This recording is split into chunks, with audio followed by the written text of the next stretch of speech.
नमस्कार, मी संतोष वाडके, उपविभागीय कृषी अधिकारी वाशिम. आणि सध्या आपण आहोत पवनभाऊ मिश्रा लाडेगाव यांच्या शेतामध्ये. विविधतेने त्यांची शेती नटलेली आहे. म्हणजे साधे पिकं पण आहेत, फळझाडं पण तुम्ही लावलेले आहेत आणि सोबत महत्त्वाचं म्हणजे फ्लोरिकल्चर पण आहे. म्हणजे फुलं व्हाईट लिली पण आपल्याला दिसते.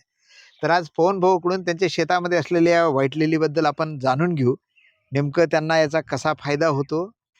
पवनभाऊ, ही जी आता व्हाईट लिली आहे, ही किती वर्ष झाले लावली तुम्ही इथे? साधारणतः सर ही जे व्हाईट लिली आहे ही लावून आता 25 वर्ष झालेले आहे लावून. याच्या अर्धा एकर येते हे क्षेत्र सगळं व्हाईट लिलीचं. बर पहिल्या 1-2 वर्ष वाही केली याच्यामध्ये बर. छोटी असताना. हो पण झाडं जेव्हा मोठे झाले हो. मग मी त्याच्यामध्ये वाही मला करण्याची गरज नाही पडली. बर. आणि बिना म्हणजे वाही आता करता 25 वर्षापासून या शेताचा जो मशागतीचा खर्च आहे तो झिरो झालेला आहे. हो. किती वेळा फुलं येतात याला? कसं याच्यामध्ये राहतं? सर फक्त हिवाळ्यामध्ये फुलं कमी होतात, येत नाही असं होत नाही, बर थोडे कमी होतात हिवाळ्यामध्ये. बर. बाकी पावसाळ्यामध्ये खूप फुलं येतात. म्हणजे आता पावसाळा चालू आहे तर हे सगळं व्हाईट आहे. हो. बरोबर आहे. म्हणजे आणि 12 महिने येतात. 12 येते. आणि उन्हाळ्यामध्ये मे महिन्यामध्ये लोक झोपलेले राहतात कूलर मध्ये. बर. याला जर पाणी दिलं हो. तर याला फुलं खूप येतात. म्हणजे पाणी जर दिलं आपण तर मग फुलं येतात. बर. पाणी बंद केलं तर फुलं बंद होतात. फक्त हिवाळ्यामध्ये फुलं कमी होतात. हिवाळ्यामध्ये फुलं थोडेसे कमी होतात थंडीमुळं. बर. थंडीचे 2 महिने. बर. बाकी हे पूर्ण 12 महिने याच्यामध्ये फुलं चालू राहतात. बर. साधारणतः याच्यामध्ये दररोज हे 100 ते 150 गड्डी बंडल बर एवढं याच्यामध्ये फुलं निघू शकतात. बर. आणि एक जे बंडल असते ते साधारणतः त्याच्यामध्ये 40 कड्या राहते. हा. म्हणजे आता ही फुल आहे याची या हा. पद्धतीच्या कड्या राहते त्याच्यामध्ये. बर. ह्या अशा मोठ्या होतात, उद्या सकाळी व्हाईट होतात हे पूर्ण. हो. तर म्हणजे हे तोडताना फुलं तोडायचे का कळ्या? कळ्या तोडायच्या, फुलं कळ्या घेत तोडायच्या. नाही व्यापारी. हे बर. जे फुलं म्हणजे आहे- आता जे व्हाईट फुलं दिसत आहेत नाही, हे हे वेस्ट उमलले? उमललेले आहे. हे तुमचं सगळं वेस्ट गेलं. वेस्ट गेलं. हो, बर. हे वेस्ट ओके. गेलं. आणि हे कडी जे आहेत कडी तोडावं लागते. हा. हे कड्या 40 कड्यांचं एक बंडल बांधावं लागते. बर ते 10 रुपयाचं एक जाते. बर. असे साधारणतः 100 ते 250 बंडल याच्यामध्ये निघतात. 200-250 हो. सीझन नुसार. थंडी वाढली बर. कमी निघतात, थंडी कमी झाली जास्त निघतात. बर. आणि मग याला पाणी म्हणजे पाहिजे. 200-250 बंडल म्हटलं तर तुमचे 2000 ते 2,000-2,500 रुपये असे येऊ शकतात पर डे या Per day शेतामधून येऊ शकतात. शकतात. 20 हा. गुंठ्यामधून. 20 गुंठ्यामधून परंतु याच्यामध्ये सगळ्यात मोठा खर्च दिसतोय मजुराचा. मजुराचा. बरं, हे जे 2,000-2,500 रुपये येतात हे पहिल्या वर्षी येत नाही, हे हा. दुसऱ्या वर्षी येत नाही. हा. हे 5 वर्षापर्यंत कमी कमी येतात. म्हणून हे फुल कोणी काही लावत नाही. पण बर. जेव्हा याचं काय झालं की याचं झुडूप वाढलं, आकारमान मोठं झालं, एक जर तुम्हाला काढायचं असेल तर माणसाच्या हाताने निघत नाही. हा. इथे याला जेसीपी आणावं लागते काढायसाठी. बर. म्हणजे जेसीपी शिवाय हा कंद निघत नाही. तर बरोबर आहे. त्याच्यामुळे याच्यामध्ये फ्लॉवरिंग आता खूप जास्त येते. Right. 4-5 वर्षानंतर हे निघतात. आणि बाकी सीझन जे आहेत, हा. जसं जसं आता पावसाळा कमी होईल, हिवाळा वाढेल तेव्हा 100 गड्डी, पण कधीही 50 गड्ड्याच्या कमी निघत नाही.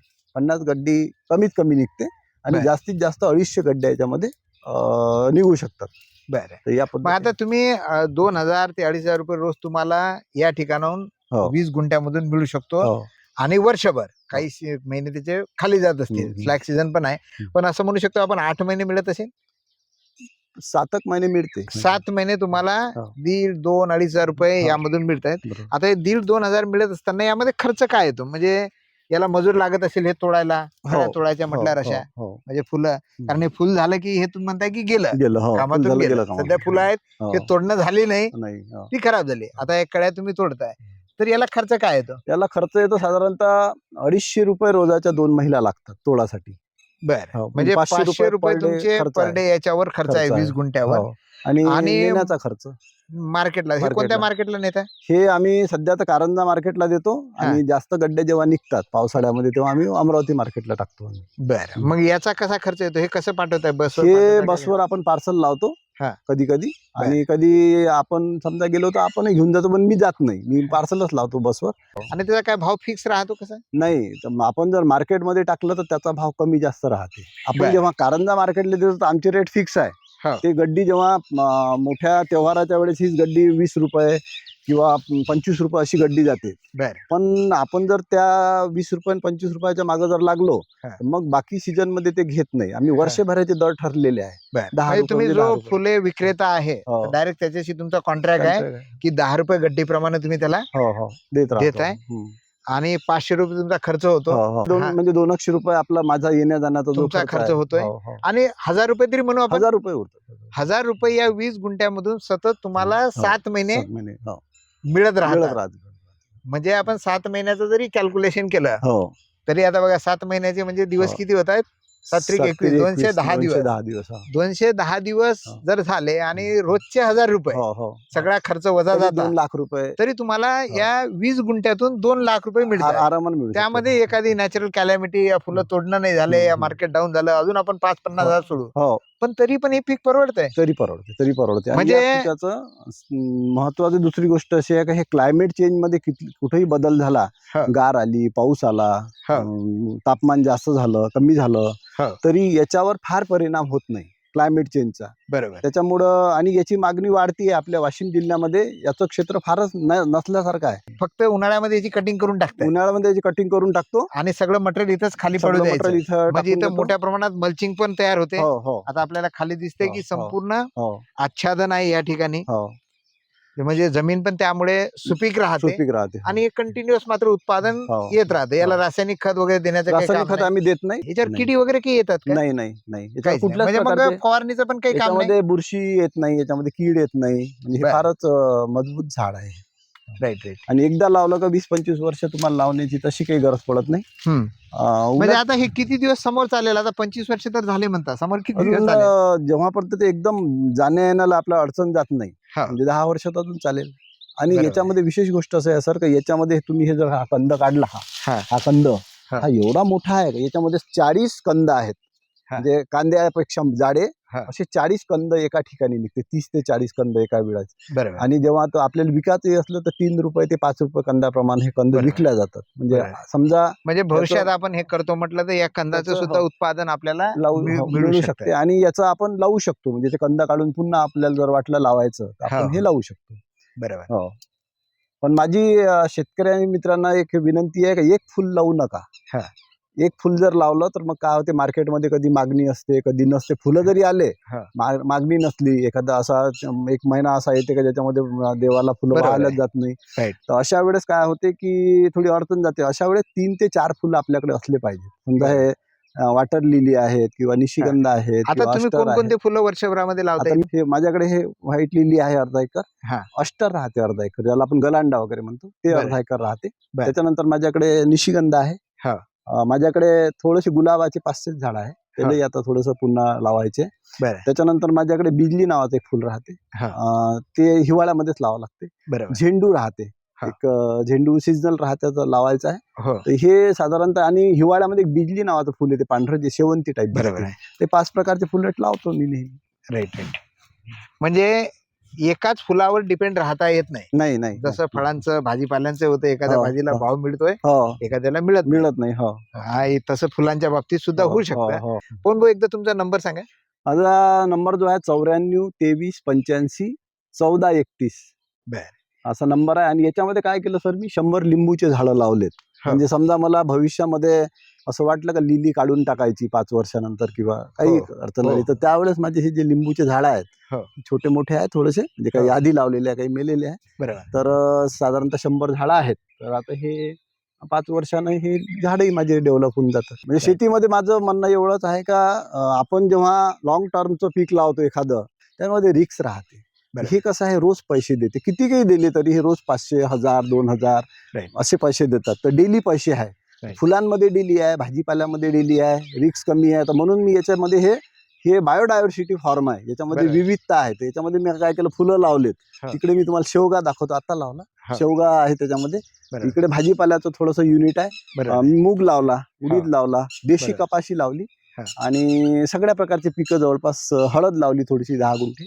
असे विविधता तयार केलेली आहे. आणि असं केलं तरच शेती परवडते. हो. अन्यथा आपण एकाच पिकावर जर राहिलो आणि त्या पिकामध्ये जर काही नैसर्गिक आपत्ती आली या रिस्क आली, मात्र आम्ही सर मग त्याच्यासाठी आम्ही काय केलं, ती छोटीशी नर्सरी आहे. ते काही रेग्युलर नाही आहे, पण जशी ऑर्डर आली मी तयार करून देतो.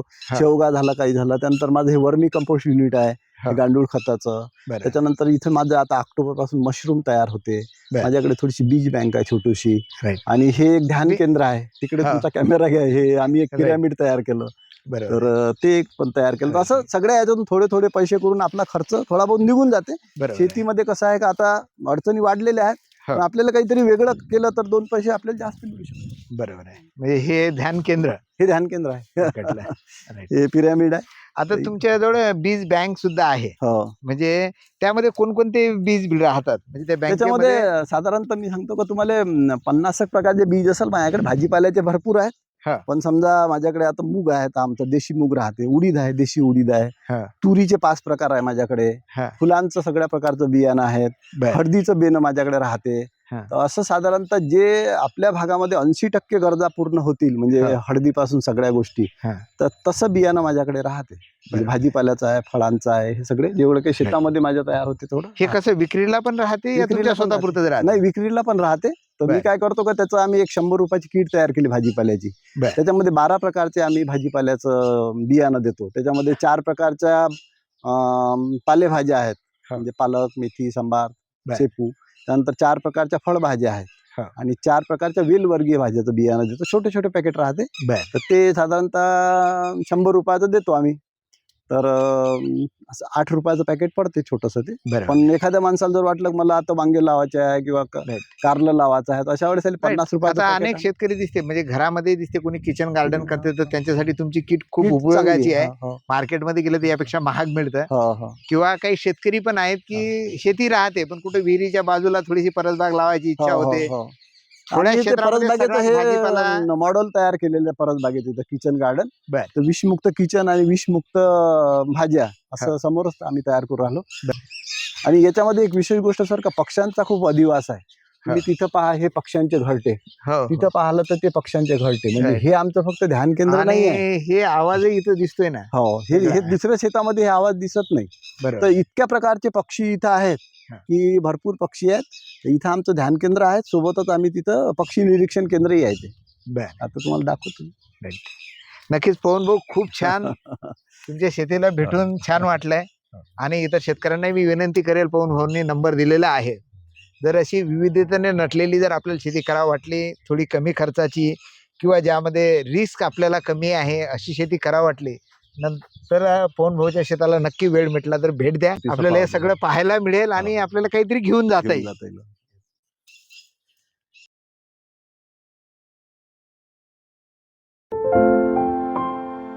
बनवलं की खाली बसल्यानंतर हो. हवेची झुळूक मात्र छान वगैरे येत आहे. हवाई इथं हवा जिवंत येत आहे. राहते. आणि सर हे पिरॅमिड हा. आहे. इथं तुम्ही चांगला विचार करू शकता, चांगलं ध्यान करू शकता. तर आम्ही 20 मिनिटाची ध्यान विधी इथं शिकवतो. मेडिटेशन आम्ही करून घेतो. हा. त्याच्यामध्ये 20 लोक साधारणतः बसतात, 20-25 लोक बसतात त्याच्यामध्ये सगळे. हो. आणि याच्यामध्ये 2-3 गोष्टीसाठी हे केलं. एक तर हे पिरॅमिड आहे, ध्यान केंद्र आहे, सगळी ऊर्जा आतमध्ये येते. दुसरी महत्वाची गोष्ट अशी आहे, हे पक्षी निरीक्षण केंद्र आहे. बर. आम्ही इथं कॅमेरे आणलेले आहे. तर इथून तुम्ही हे पक्ष्यांचं निरीक्षण करू शकता. म्हणजे इथं ते घरटे पहा किती आहे, घरटे भरपूर आहे इकडे. Right right. तर इथं पक्षींचा वेगवेगळ्या पक्ष्यांचा अधिवास खूप आहे. तिसरी महत्वाची गोष्ट आहे की एका ठिकाणून रखवाली होते. म्हणजे समजा माणूस आहे आणि त्यानं रात्री आला आणि खाली बसला तर साप, विचू, डुक्कर काही बरं. असू हा. शकते. इथं जर तो बसला तर इथं त्याला कुठल्याही प्रकारचा त्रास होत नाही. आणि हे शेताच्या सेंटरमध्ये आहे. तर इथं म्हणजे निवांत आहे आणि कलबल नाही, काही नाही, फक्त पक्ष्यांचा आवाज एवढा येते. आणि शेताचं हे सेंटर आहे. राईट. असं हे करून घेतलं. नाही, खूप सुंदर असं एक स्ट्रक्चर शेतामध्ये प्रत्येकाच्या असायला असायला पाहिजे. कारण पाण्या पावसाचं तुम्ही एक तर निरीक्षण करू शकता, बघू शकता. लोक बांधतात पण खूप छोटी खोली करतात, छोटी खोली करतात हा. किंवा त्यामधून बाहेरचं काही दिसत नाही. दिसत नाही. इथं मात्र सगळं बघता पण येत आहे आणि हा, हा. पाऊस चालू असताना ओसाड पण येत नाही. ओसाड पण येत अशा नाही. पद्धतीने अशा ते सगळी पद्धतीने केलं. arrangement आणि दुसरी चालू पावसाचा आनंद तुम्ही घेऊ शकता.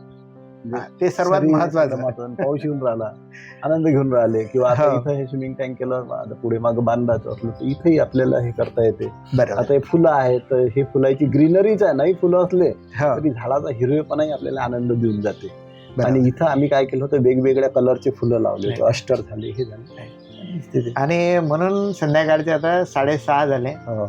मुद्दाम या संध्याकाळच्या वेळेस हा आनंद घेण्यासाठी, इथली जी शाश्वतता आहे ती बघण्यासाठी आपण आज या शेतामध्ये आहोत आणि खूप छान असं एकदम प्रसन्न वाटतं.